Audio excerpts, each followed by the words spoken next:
future directions is to be a smart, livable and sustainable city. And the word smart is interchangeable with innovation and creative industries. What we have is an excellent place to live, an excellent place to raise families. If people are, shifting around the world and saying, well, what sort of lifestyle do I want? We are ticking a lot of boxes. The creative industries is a new term, and I'm not quite sure what it means other than it's people who work in a creative field. See, I think everyone's creative. I think I think creativity is just a natural part of humanity. I used to think that being in Newcastle was a disadvantage, and then we won a massive client. He said that he didn't care where we lived, but he saw our quality of work, and he also didn't care that we were a small agency. If you can provide the quality of product for your client, I don't think they care where you sleep at night, really. Yeah, born and bred in Newcastle. Yeah, travelled a lot, but I always come back to Newcastle. It's just a great place to work and live, and there's a vibrant architectural community in Newcastle. In this industry, being a writer, it's up and down. Perhaps being an artist, you're just naturally optimistic, and every now and then you kind of take a hit and you kind of drop down, and then you kind of bounce back up again. Stupidly or not, As an artist, you're not rich, but you have a rich life. Not that I'm saying you should do it for free, but sometimes it is really difficult, and sometimes it's great, I really think the one big problem most artists have is cash flow. We have big paydays and then we have long periods with nothing. In regional areas, you find people are very loyal. We've been here for about 14 years, I guess 15 years, and they just keep coming back and buying. Marketing is important, but then exhibiting is important too. But at the moment, I'm focusing on less doing traditional art shows where you're in a gallery for 3 weeks, and to doing pop-ups like a shop, a general store out at Pecolbin a couple of weeks ago. We had 4 or 5 times the amount of people coming through in a single day in Pecolbin than I do in a week in a gallery. The artists all fall into one category here, regardless of whether they're landscape or wildlife or still life artists. They are all published artists. A published artist is an artist who has their works reproduced on different products. Calendars, cards, dinner placemats, prints, it doesn't matter. And that is how art's marketed. It's always been the case.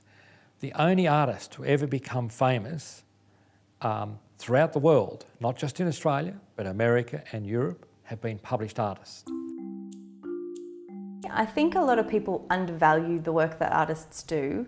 I still have people, quite close people, that they don't mean to, but they still probably see what I'm doing as a bit of a hobby, and they sort of think that I'll grow out of it and go and do something else and get another real job. And they don't mean to be insulting, but I think there's just a real lack of understanding that this is my job, this is how I make my living now, and it's a real thing, even if it's not a real common thing. I'm lucky that I think because I produce such a particular product and people can see sort of what it costs and how I sell it, I haven't had too many people kind of approach me and want the free job or the job for exposure.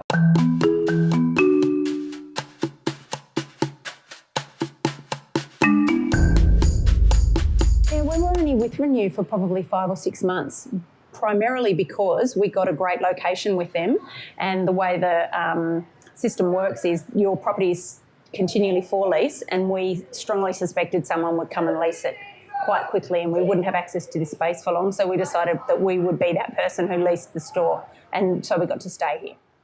When we first arrived, I think there was 1 cafe. Now there's probably 9 or 10. There were a lot of empty shops, so the style of place in here has changed significantly. There's a lot of independent stores reflecting local creativity. And Renew Newcastle Limited, how long does it need to be there for? It'll, renew. Newcastle's been renewed. It's been renewed, you're not needed anymore. I would challenge that notion of what that means, or what does it mean to revitalise a city? Does a city ever have an end point in terms of transition?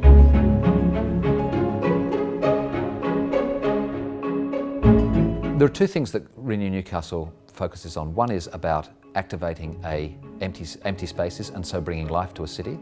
And the other thing of equal importance is about providing opportunity for creatives to explore an idea and take that somewhere else.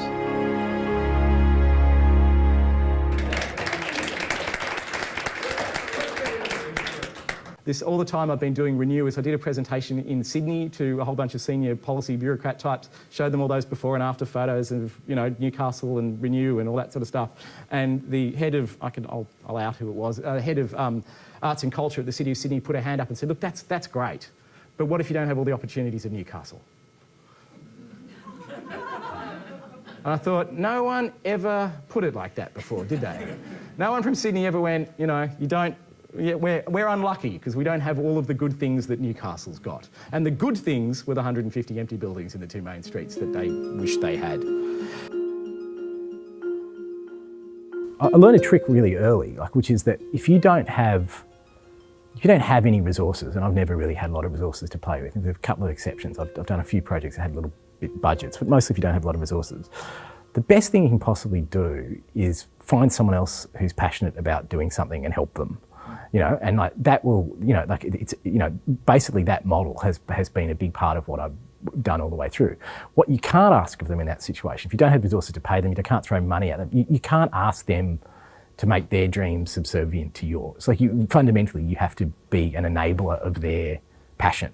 But that's actually really, I draw a lot of energy from that. I actually find that really great because I'm constantly surrounded by people who are doing something that they're passionate about, and inevitably that rubs off on me, I feel it and it bubbles up,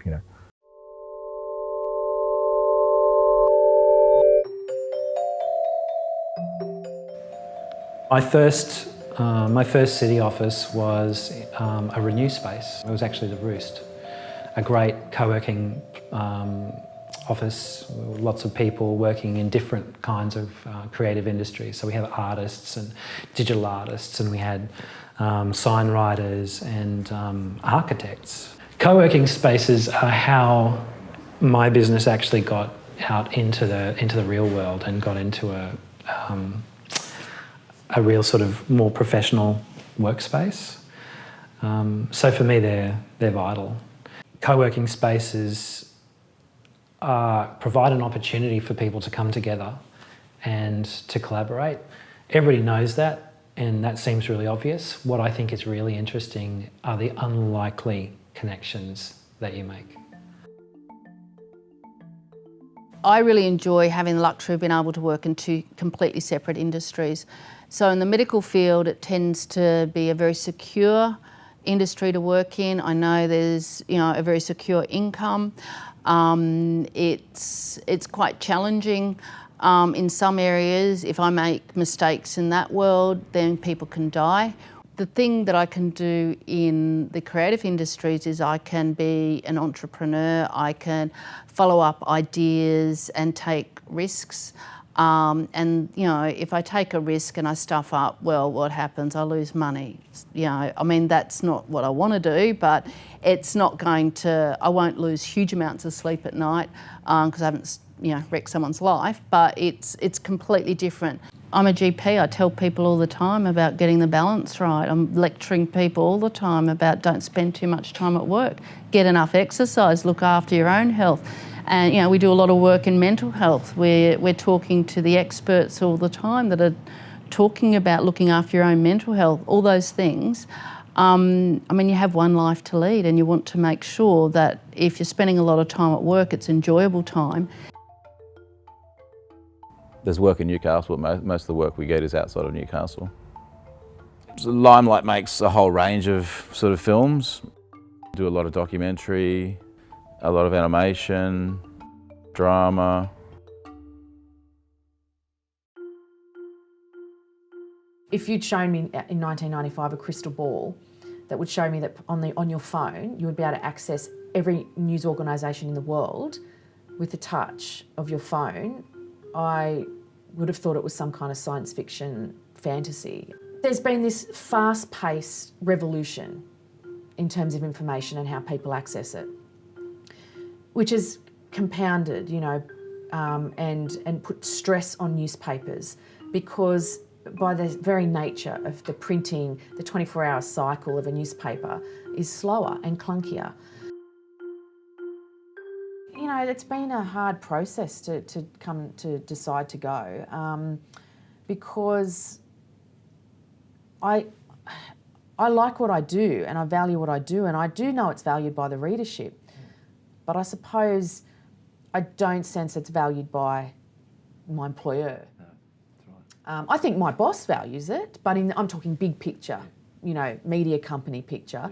The fact that in the new model for the new newsroom with our new publishing platform, which is online first, features doesn't factor into their org chart. And so I think I could, you know, you can kid yourself and say, oh, look, but I'm different, I'm valued and I'm good at what I do, so therefore, okay, the whole features department's not on that org chart, but I'll go and fight for a job to remain. Or you can just see the writing on the wall and think, well, features isn't going to be a priority, but I know what I do is valued elsewhere. I think the sadness for me is leaving newspapers as such, because I love newspapers, but that's tinged with so much nostalgia that, you know, I'm also a realist, and so, you know, the days, when I'm feeling this pang, I picture the new model and I think, yes, like I don't see myself there. So I see myself here, but here is gone in the next few weeks. So that makes it easier to kind of move on.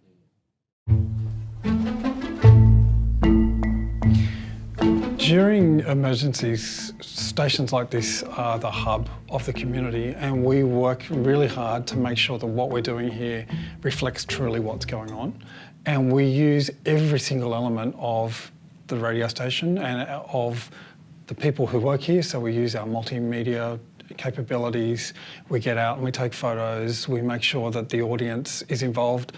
And interestingly, we use the skills of the people here, but the skills of our audience are really where the power is. So our power isn't here, it's out in the community. It's people ringing in, it's people sending texts in, it's people sending in photos, it's people tweeting, it's people sending in Facebook information.